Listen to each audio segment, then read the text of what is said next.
যখন বাঁধা বেড়ে যাবে মনে রাখবেন ধৈর্য ধরতে পারলে উন্নতি আপনার সামনে চলে আসছে। সুবহানাল্লাহ। যতই বদনামের শিকার হবেন, যতই আপনার দুর্নামের শিকার হবেন, যতই আপনার গীবতের শিকার হবেন, যতই হিংসার শিকার হবেন, শ্রদ্ধার সাথে সবাইকে বলে যাচ্ছি, শুধু একটু যদি সবরটা করে রাখতে পারেন, মনে রাখবেন জয় আপনার জন্য, উন্নতি আপনার জন্য, প্রশংসা আপনার জন্য। কারণ ওয়া তুইজ্জু মান তাশা ওয়া তুযিল্লু মান তাশা, ইজ্জত বান্দা থেকে আসে না, রবের দরবার থেকে আসে। সুবহানাল্লাহ। জীবনে এই কথাটা মনে রাখবেন, আমরা সব সময় নিজের বিবেক খাটাই বলে ধরা খেয়ে যাই, যদি আল্লাহর রহমত খাটাই সবাই জিততে বাধ্য হয়ে যাব। এখানে অনেক আছে, আমার কথা কি কষ্ট নেবেন না, 1 ইঞ্চি জায়গা বাঁচানোর জন্য মামলা দিছে, এরকম অনেকেই আছে। এই মামলা চালাইতে চালাইতে 10 কানি জায়গার টাকা, আরো জোরে বলেন, আরো জোরে বলেন। শেষ পর্যন্ত মামলা দেওয়ার সময় ছিল কালো দাড়ি, মামলা চলতে চলতে হয়ে গেছে সাদা দাড়ি, দাঁতও সব পড়ে গেছে। এবার উকিলে কয় আইয়েন, আমি আর পারতাম না, আপনার রায় দিব আজকে, আর রায় আর লাগতো না। হাঁটতে হাঁটতে জোতার তলাটা হয়ে গেছে, এখন পায়ে ধরছে, আর পারতাম না, যা 1 ইঞ্চি মাফ করে দিছি। এত বছর পরে কষ্ট পাইছেন আমার কথা? এই মামলাটা একবার রবকে দিয়ে দেখেন না। সুবহানাল্লাহ বলেন।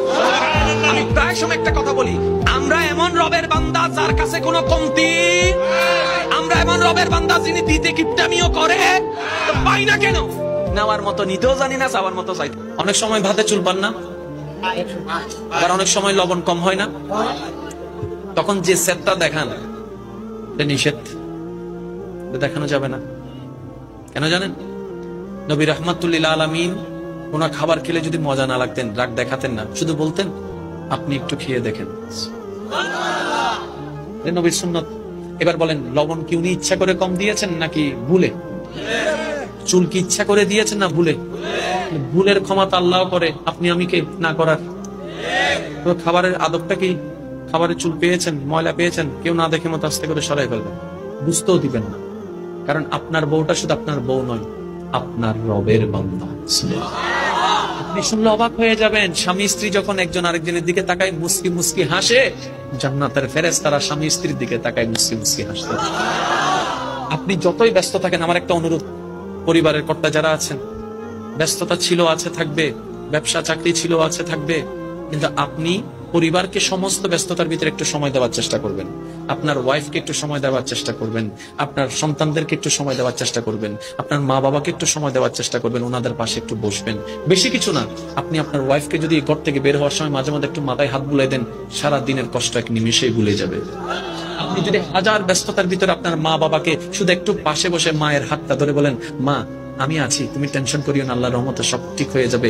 100 ওষুধে যেটা কাজ করতে পারবে না সন্তান আপনার, একটা কথাই তার চাইতে বেশি শক্তিশালী উনি হয়ে যাবে।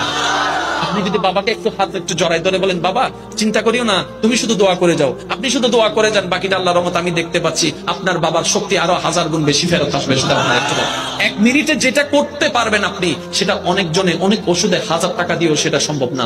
মাঝে মধ্যে সন্তানদেরকে নিয়ে, বউদেরকে নিয়ে সপ্তাহে একবার হলো ভাত খাইতে বসবেন টেবিলে, মাসে একবার হলো বসবেন। কারণ এক সময় টাকা থাকবে, এই সময়টা থাকবে না।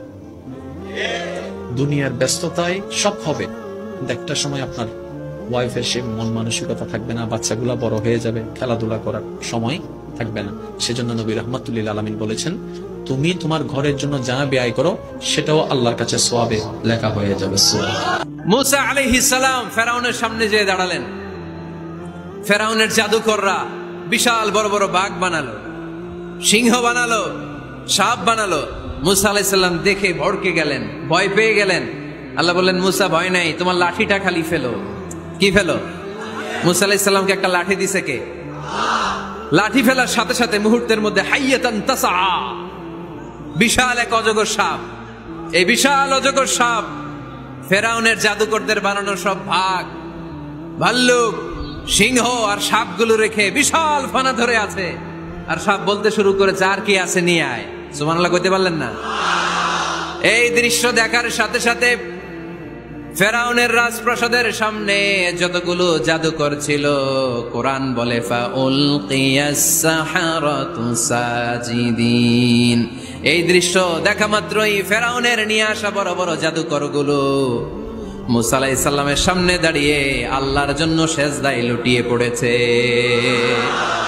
ফাউলকিয়াস সাহারাতু সাজিদিন, সেজদায় লুটিয়ে পড়ে ঘোষণা দিল, আমি ফেরাউনরে মানি না, আমি কোন নাস্তিককে মানি না, আমি মুসার রব, হারুনের রব, বনি ইসরাইলের রব, আল্লাহর জন্য সেজদায় লুটিয়ে পড়লাম। চিল্লায় পড়েন আল্লাহু আকবার। মুহূর্তেই এক সেজদার কারণে তাদের নসিবে হেদায়েত দিয়ে দিয়েছে কে? পৃথিবীর কেউ কাউরে হেদায়েত দিতে পারে? অনেক বাবা ছিল নবী, ছেলের কপালে হেদায়েত নাই, আছে না নাই? অনেক ছেলে ছিল নবী, বাবার কপালে হেদায়েত নাই, আছে না নাই? হেদায়েত দেওয়ার মালিক একজন, চিল্লায় বলেন তিনি কে? একটা সিজদা, একটা সিজদা, একটা সিজদার আদেশকে অমান্য করার কারণে ইবলিস জাহান্নামীদের সর্দার। চিল্লায় বলেন ঠিক কিনা? وَإِذْ قُلْنَا لِلْمَلَائِكَةِ اسْجُدُوا لِآدَمَ فَسَجَدُوا إِلَّا إِبْلِيسَ أَبَى وَاسْتَكْبَرَ وَكَانَ مِنَ الْكَافِرِينَ। আল্লাহ বললেন, ও ফেরেশতাকুল সবাই আমার আদেশ মোতাবেক আদমকে সেজদা করো। সবাই সেজদা করলো, একজন ছাড়া, সে কে? আরো জোরে বলেন কি নাম? আবা, অস্বীকার করলো, ওয়াস্তাকবার, অহংকার দেখালো, ওয়া কানা মিনাল কাফিরিন, কাফেরদের অন্তর্ভুক্ত হলো, জাহান্নামীদের সর্দার হলো। কয়টা সেজদার আদেশ? আওয়াজ করে বলেন, কয়টা সেজদার আদেশ অমান্য করছে? সেজদা কয়টা দেয় নাই? আপনি দেন নাই কয়টা? হ্যাঁ, আমরা দেই নাই কয়টা? এক সেজদা না দিয়া জাহান্নামীদের লিডার। আমরা সেজদা মিস করছি কয়টা? কয়টা? মুসলমান সেজদায় লুটিয়ে পড়তে হবে একজনের খুশির জন্য, তিনি কে? যে মানুষ জীবনে যত বেশি ঠকেছে সে মানুষ সামনে তত বেশি এগিয়ে গিয়েছে। জীবনের সামনে আগাবার জন্য মাঝে মাঝে মন ভাঙাটা অনেক বেশি জরুরি। যতবার মনটা ভাঙে ততবার বোঝা যায় মানুষ হচ্ছে বড় স্বার্থপর। এজন্য আমি আসিফের ব্যক্তিগত মতামত হচ্ছে, জীবনে উন্নয়ন করবার জন্য মাঝে মাঝে ছ্যাক খাইতে হয়, মাঝে মাঝে ঠকতেও হয়। আর আমি এর আগেও বলেছি, জিন্দগি মে কবি কবি আগে बढ़ने के लिए एक कदम पीछे भी जाना पड़ता है। দেখবা যখন মানুষ দৌড়াতে চায় রেস করার জন্য, দেখবা তার এক পা পেছনে থাকে, ঠিক না? কারণ যত পা পেছনে সে নেবে ততটা সামনে সে আগাবে। অতএব আজ থেকে আমাদের শিক্ষা হচ্ছে এইটা, ঠকে গেলে ঠেকে যাওয়া যাবে না। এমন একটা সফলতার চূড়ান্ত পর্যায়ে পৌঁছাতে হবে, আজ যে তোমাকে ঠকাচ্ছে আগামী দিনে সে তোমাকে স্যালুট করতে বাধ্য হয়ে যায়, ঠিক না?